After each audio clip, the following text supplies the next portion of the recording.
بسم اللہ الرحمن الرحیم۔ السلام علیکم ناظرین۔ مملکت خداداد پاکستان اس وقت جس سیاسی افراتفری انتشار، بلکہ میں اگر یہ کہوں تو میرا خیال میں کوئی زیادتی نہیں ہوگی کہ تباہی کے دھانے پہ کھڑا ہے، بلکہ میں کیا کہوں، یہی کچھ میں نے اسلام آباد کے اندر جو حکومتی حلقے ہیں، حکومت سے مراد میری طاقتور حلقے نہیں بلکہ نگران حکومت حلقے ہیں، جب ان کی اپنی میٹنگ ہوتی ہیں، ان کے اندر جب بات چیت ہوتی ہے، یا سارے طاقتور حلقے اور نگران حکومتی حلقے جو ہے مل بیٹھتے ہیں، تو ایک ہی بات جو ہے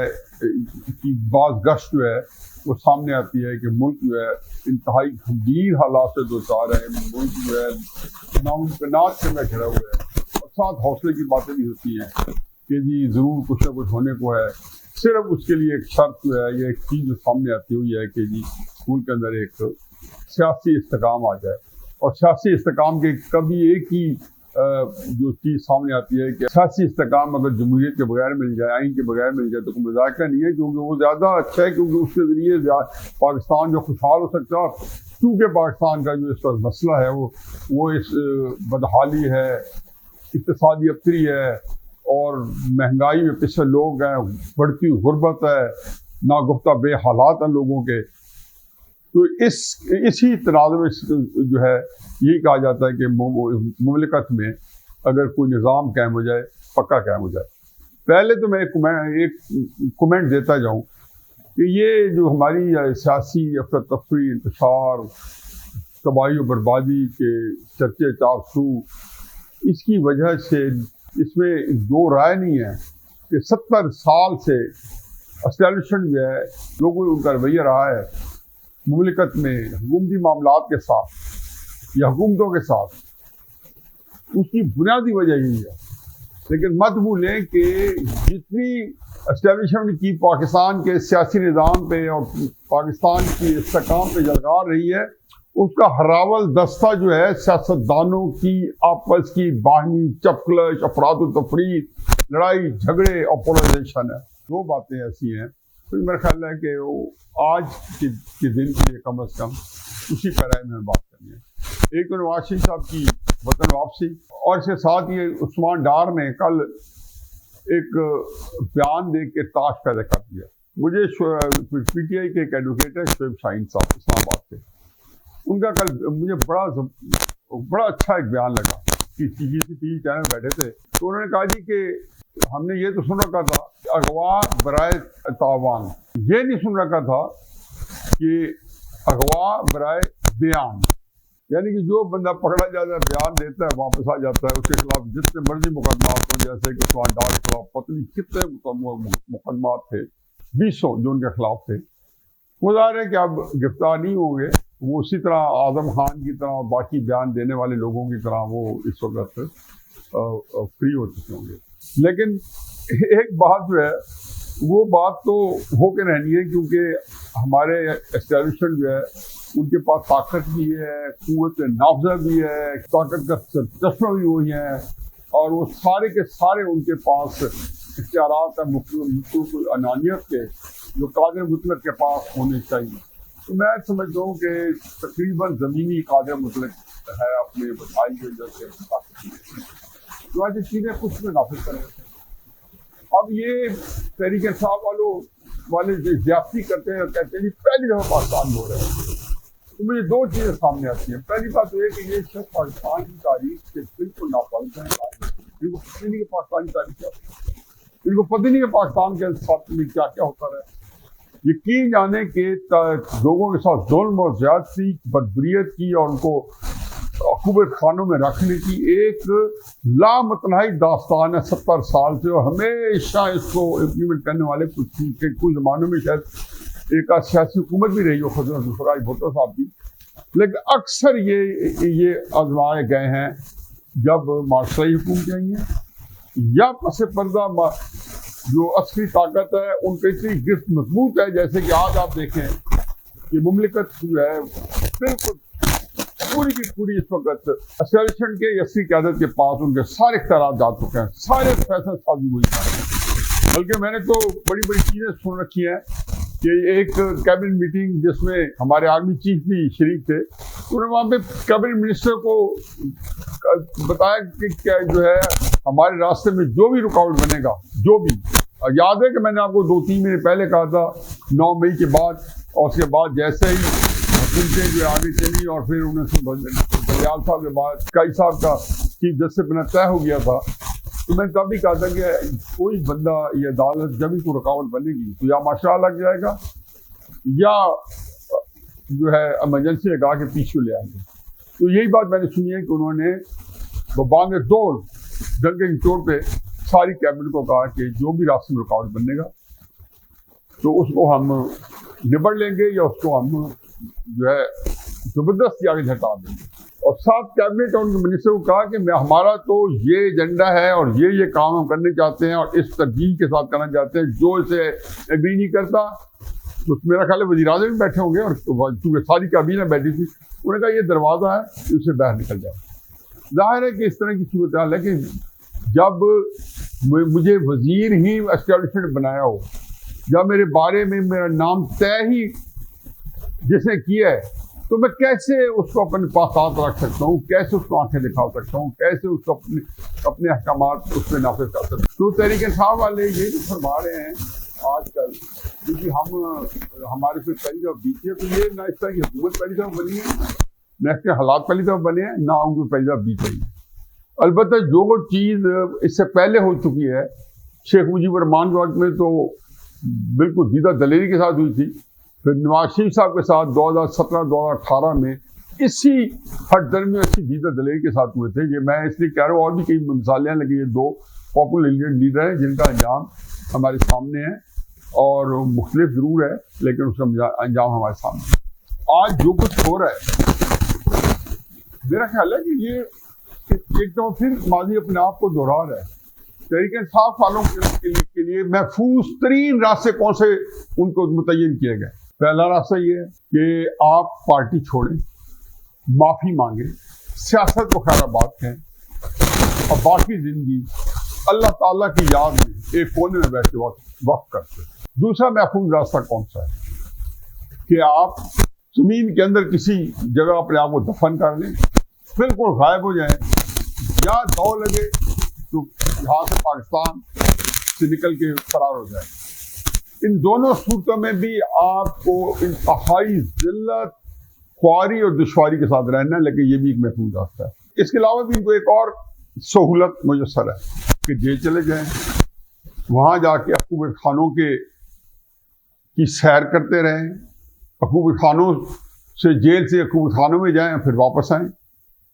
اور وہاں پہ جو ہے اس طریقے سے زندگی جو ہے ایسی نہج پہ آ جائے کہ وہ کسی کام کے نہ رہے، یا پھر جیل کے اندر ہمیشہ ہمیشہ کے لیے خرچ ہو جائیں۔ یہ دن دہاڑے عمران ریاض صاحب کا جو ایک نادر نمونہ بنا کے پیش کیا گیا ہے، تو یہ ساروں کے لیے مثال ہے کہ یہ تاکہ جو لوگ سبق نہیں سیکھ رہے وہ سبق سیکھ لیں۔ تو عثمان ڈار صاحب جو کوئی جائے اگر یہ بیان دیتا ہے تو حقیقت یہ ہے کہ اس سے ہمدردی کرے، کوئی نہ یہ مزاق کی چیز ہے نہ یہ تصدیق ہے، کیونکہ اس سے پہلے مسلم نون والے کئی دفعہ گزر چکے ہیں، اس سے پہلے ماضی میں ہمارے بڑے بڑے جگہ سیاستدان اس تکلیفوں سے گزر چکے ہیں، شہید ہو چکے ہیں، کئی لوگ جو اپنی جان کھو چکے ہیں۔ یہ بے شمار واقعہ پاکستانی تاریخ بھری پڑی ہے، ہم کوئی چیز نہیں کر رہے، ہمارے 7-8 سال بعد 0 پوائنٹ پہ کھڑے ہوتے ہیں، پھر مملکت کو آگے لے جاتے ہیں، پھر وہاں سے جا کے پتہ ہوتا ہے کہ 7-8 سال بعد یہ پھر دوبارہ اسی جگہ واپس آئے گی جہاں سے آج کھڑے ہوئے ہم چلا رہے ہیں۔ پھر کوئی نمونہ پیش کیا جائے گا، عمران خان صاحب جیسے ہیرا تلاشا جائے گا، اس کو ڈال دیا جائے گا۔ یہ جو عثمان ڈار صاحب نے بیان دیا ہے تو اسی پیرا میں ہے، لیکن اس ساتھ میری یہ بات بھی لف کریں، یہ بات منسلک ہے کہ اس سے فائدہ کوئی نہیں ہوتا۔ حقیقت یہ ہے کہ یہ صرف آپ کو وقتی آسودگی دیتی ہے، اسٹیبلشمنٹ کو لگتا ہی ہے کہ ہم نے قابو کر لیا ہے، ہم نے نواز شریف کے اوپر کانٹا پھیر دیا ہے، عمران خان صاحب کے اوپر کانٹا پھیر دیا ہے۔ یہ سارے جو کانٹے پھرنے والے ہوتے ہیں یا کاٹ کے رکھ دیا جاتا ہے، یہ بیسک بنیادی طور پہ تاریخ کا پھر ایک اور سبق ہے کہ یہ کبھی بھی کارگر ثابت نہیں ہوتے، ناکارآمد قسم کے فارمولے ہیں۔ چنانچہ یہ ذہن میں رکھیں کہ حد سے کچھ حاصل کچھ نہیں ہوگا۔ البتہ بہت سارے لوگ جو ہیں وہ بیچارے تکلیف سے گزریں گے یا برباد ہو جائیں گے. جو جس وجہ سے وہ کیا جا رہا ہے، عمران خان صاحب کی وجہ سے، نواز شریف صاحب کی وجہ سے یا ذوالفقار علی بھٹو کی وجہ سے، ان کو کچھ بھی نہیں ہوتا. وہ پھر ابھر کے آ جاتے ہیں، پھر بالآخر وہ آپ کو ہانٹ کرتے کرتے ایسے لوگوں کی گردن دبوچ لیتے ہیں. ایک وقت آتا ہے 2 4 5 7 سالوں بعد. لیکن یہ لوگ جو ہے یہ نہیں ہوتے جن سے آپ اقرار نامے عہد نامے سائن کر سکتے ہیں. باقی رہ گیا نواز شریف صاحب کا پاکستان آنا. اب 21 اکتوبر کو پاکستان پہنچنے والے ہیں. ظاہر ہے اتنا زور و شور مچا ہوا ہے پچھلے 2 ہفتے سے، جب سے یہ انہوں نے اس بات کا اعلان کیا ہے.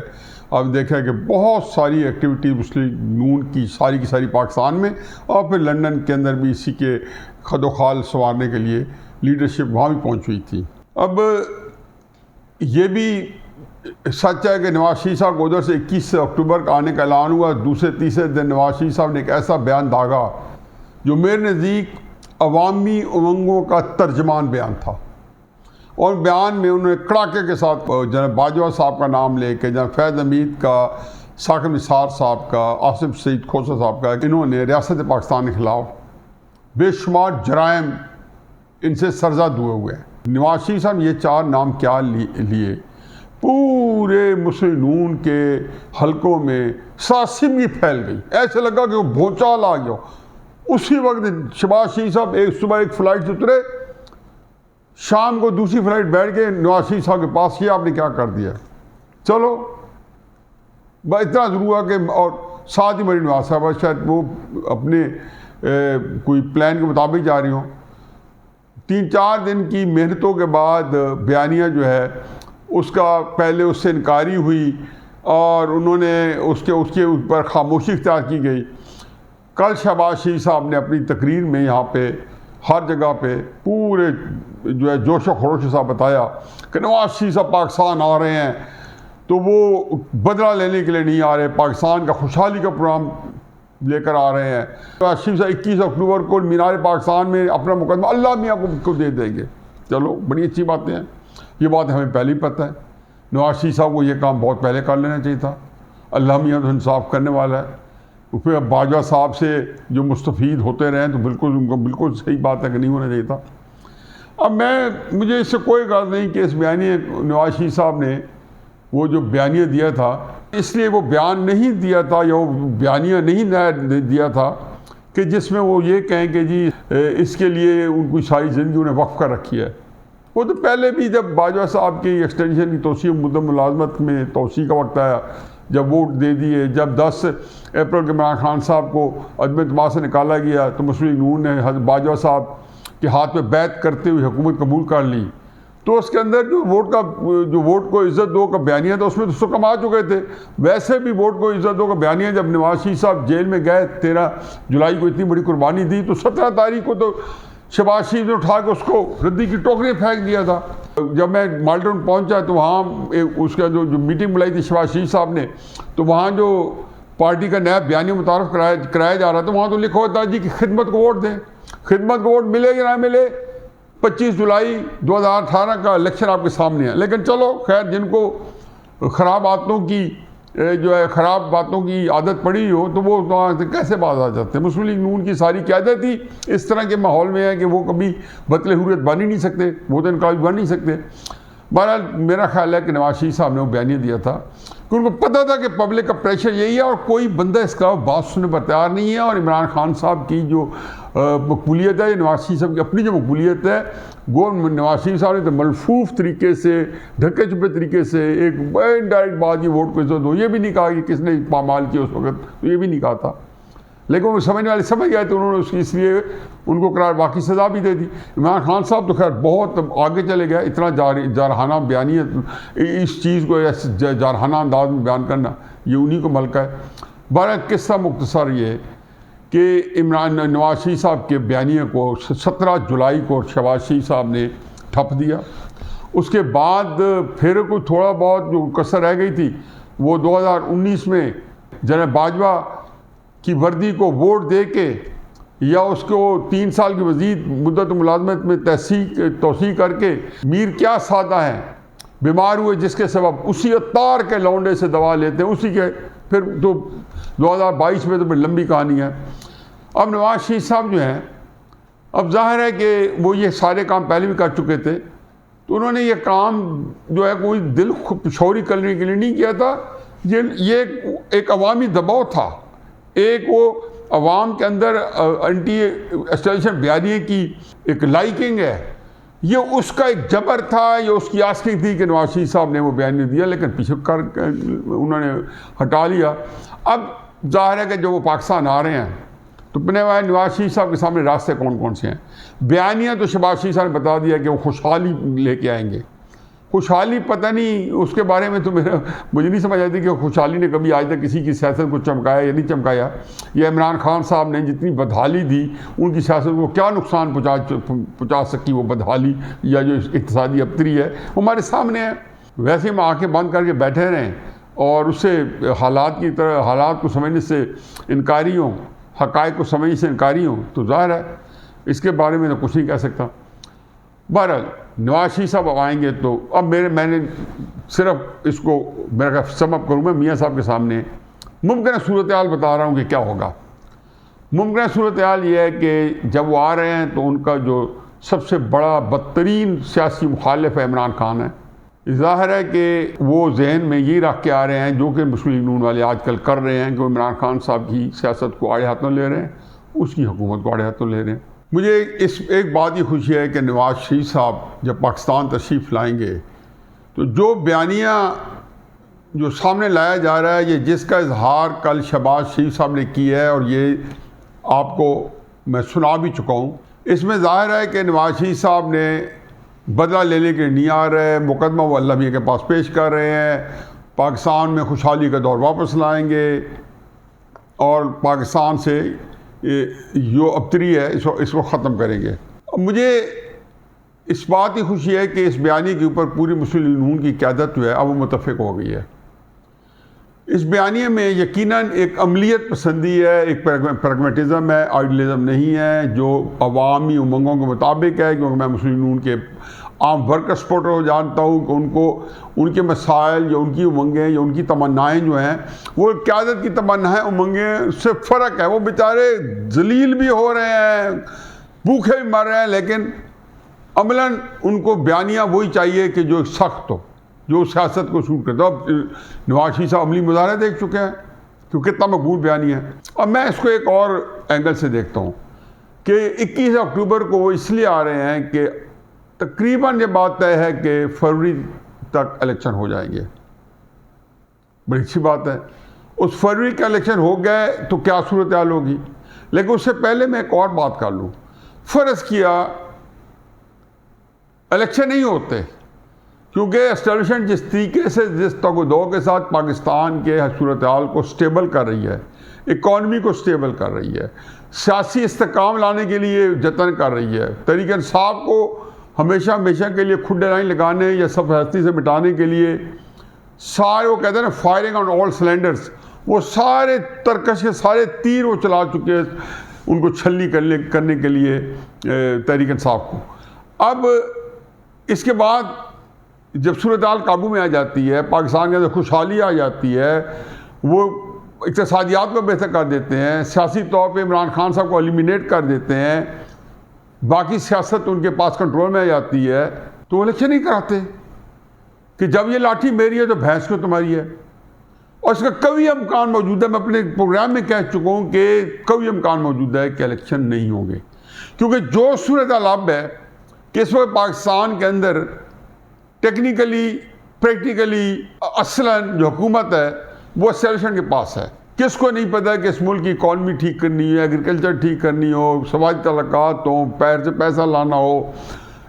عمران خان صاحب کو سارٹ آؤٹ کرنا ہو، 9 مئی کے مجرموں کو جو ملزمان کو سزا دلانی ہو، یہ سارے کام جو ہیں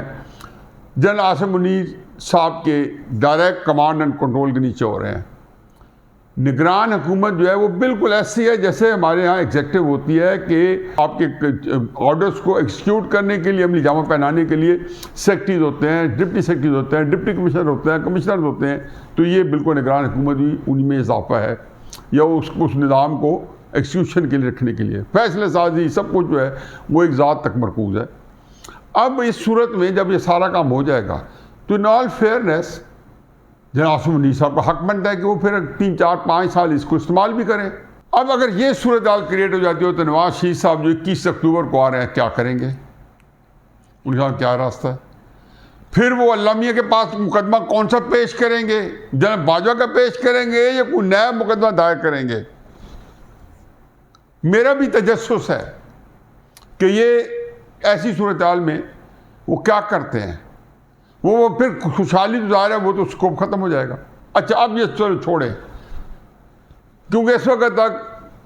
کوئی بندہ یہ بات ماننے سننے پر تیار نہیں ہے مسلم نون کی قیادت میں یا باقی سیاسی کی جماعتیں جو کہ الیکشن کے لیے ایکٹیو ہیں. ان کا خیال ہے کہ کیونکہ یہ بارہ نہیں کھاتی تو اس لیے وہ سوچ ہی نہیں رہے. چلو الیکشن ہو گئے تو اس کے لیے ایک ہی چیز ہے نا کہ عمران خان صاحب کو بالکل زیرو کر کے اور اس کے اوپر کاٹا. بالکل ایسے ہی رہے 2018 میں نواز شریف صاحب پہ کاٹا لگا کے الیکشن کرانے پڑے تھے، پر الیکشن کو مینیپولیٹ کرنا پڑا تھا. اس وقت تو یہ صورتحال تھی کہ نواز شریف صاحب کے سامنے بہرحال ایک عمران خان صاحب تھے جو الیکشن لڑ رہے تھے اور وہ اس کے خلاف تقریریں کر رہے تھے. یہ عمران خان صاحب کے مقابلے میں نواز شریف صاحب تھے جو الیکشن لڑ رہے تھے اور وہ اس کے خلاف تقریریں کر رہے تھے. فضل الرحمان صاحب کے خلاف کر رہے تھے، زرداری صاحب کے خلاف عمران خان صاحب تقاریر کر رہے تھے. جب عمران خان صاحب کا وجود ہی نہیں ہے الیکشن میں، عمران خان صاحب کا کوئی ہیولا سا یا کوئی سایہ ایک فرضی قسم کا اس پہ ان پہ تباہ ازمائی ہوگی، یا کہا جائے گا کہ انہوں نے اپنے دور میں یہ خراب کیا، جب وہ ہے ہی نہیں. خراب کیا تو بھائی وہ تو ہے ہی نہیں، پھر کس کے خلاف وہ تقریریں کریں گے؟ پھر کون سا بیانی ہوگا؟ پھر یہی کہیں گے نا ہم نے مقدمہ اللہ پہ چھوڑا، ہمیں موقع دے، ہم آگے کے لیے خوشحالی لے کے آئیں گے، ہم آ گئے. پھر مت بھولیں کہ اس کے اندر بھی ساری سیٹ جو ہے اسٹیبلشمنٹ نے اپنے مطابق دینی ہے. انہوں نے ایسا نظام بنانا ہے کہ جو ان کے کنٹرول سے باہر نہ نکلے، کیونکہ اس کے لیے انہوں نے بہت بدنامی کمائی ہے. عمران خان صاحب کو فرض کیا چشم تصور میں وزیر کر لیتے ہیں تو یہ چھوٹا کام نہیں ہے، یہ بہت بڑا کارنامہ ہے. چنانچہ وہ اس کے اوپر کوشش کریں گے کہ وہ کیپٹلائز کریں اور اس سے کو اپنا دال دلیہ نکالیں. اس کارکردگی کے اوپر وہ یہ نہیں کہیں گے کہ اگلی حکومت شتب بیمار ہو جائے. وہ تو ایسی حکومت چاہیے جو کہ شہباز شریف صاحب نے 2022 میں جناب باجوہ صاحب کو کر کے دکھائی ہے اور پھر تھوڑی دیر کے لیے عاصم منیب صاحب کے ساتھ کی ہے. آیا کوئی سیاسی جماعت وہ افورڈ کر سکتی ہے؟ انوار الحق کاکڑ صاحب تو نہیں ہے کہ جن کو کہا جائے گا کہ مائی وے یا اور ہائی وے، یا میرے راستے پہ آؤ یا راہ لو، اس دروازے سے نکل جاؤ. یہ ظاہر ہے کسی سیاسی جماعت کے لیے تو کبھی قابل قبول نہیں ہے. اور پھر کس کو نہیں پتا کہ 1953 سے لے کے میں کتنی دفعہ بتا چکا ہوں، درجنوں دفعہ، کہ آج تک ایک وزیر اعظم نہیں ہے جن کے ساتھ نہیں بن پڑی. ایک پیج تو عمران خان صاحب کا آپ سے زیادہ بہتر تھا، اس میں کیوں درار نہیں آئی؟ ایک پیج صفحے کے کیوں کل پرزے جو ہوا میں اڑ رہے تھے؟ اس لیے کہ یہ غیر فطری الائنس ہوتا ہے. یہ آپ کے جو آئین اور قانون اگر نافذ ہوگا تو اس کے جو سب آرڈینیٹ ہیں وہ آپ کے باس نہیں ہو سکتے. کچھ باتیں آپ ان کی مانیں گے، کچھ نہیں مانیں گے. جو نہیں مانیں گے وہ آپ کا نیگیٹو اکاؤنٹ کریٹ ہو جائے گا. اچھا ایک اور بھی ہے کہ جب آپ جو ہے یہ حکومت جب چلائیں گے تو اس نے حکومت نے پرفارم نہیں کر سکنا، کیونکہ ایک بہت بڑا واقعہ ہو چکا ہے کہ اس طریقے سے الیکشن پہلے بھی ہو چکے ہیں. بنگلہ دیش کے اندر ایک ضمنی الیکشن ہوئے تھے 1971 میں اور اس طرح سیٹیں بانٹ کے چلایا گیا تھا. اس طرح کا الیکشن جو ہے ریاست پاکستان پہ بھی اور اسٹیبلشمنٹ پہ بھی سب پہ بھاری بیٹھتے ہیں. اس صورتحال کے بعد میرا خیال ہے کہ مجھے یوں لگتا ہے کہ اس بیانیے کے بعد جو نیا بیانیہ جو شہباز شریف صاحب نے جس کی کل تشریح دی ہے اور انہوں نے بڑی اپنی اچیومنٹ بتائی ہے طریقے سے کہ ہم نے کس طریقے سے نواز شریف صاحب کا بیانیہ جو ہے اسپیل آؤٹ کیا ہے، اور ڈار صاحب بھی یہی بتاتے رہے کہ نو کومنٹس، یعنی کہ نواز شریف صاحب نے جو بات کی اس پہ اب یہ ان کی جو ہے اب دیکھ لیں اللہ کے کام ہے. اسحاق ڈار صاحب وہ بھی نو کومنٹس. مجھے سر اس میں یہ پتہ ہے کہ نواز شریف صاحب 21 کو آئیں گے. حقیقت یہ ہے کہ آپ کا آنا رائے کہاں چلا جائے گا. آپ کے آنے سے ایک جوش اور ولولات مسلم لیگ کے ورکرز میں آئے گا، بہت کچھ ہوگا، انشاءاللہ آپ کا جلسہ بہت بڑا ہوگا، لیکن یہ اپنے اثرات جو ہے لانگ ٹرم مرتب نہیں کر پائے گا. آپ مجھے لگتا یہ ہے کہ جب جنوری فروری آئیں گے اور گزر جائیں گے تو یہ معلوم ہوگا کہ نہ خدا ہی ملا نہ وصال علیہ السلام، نہ ادھر کے رہے نہ ادھر انگلستان کے رہے۔ وما علینا الا البلاغ۔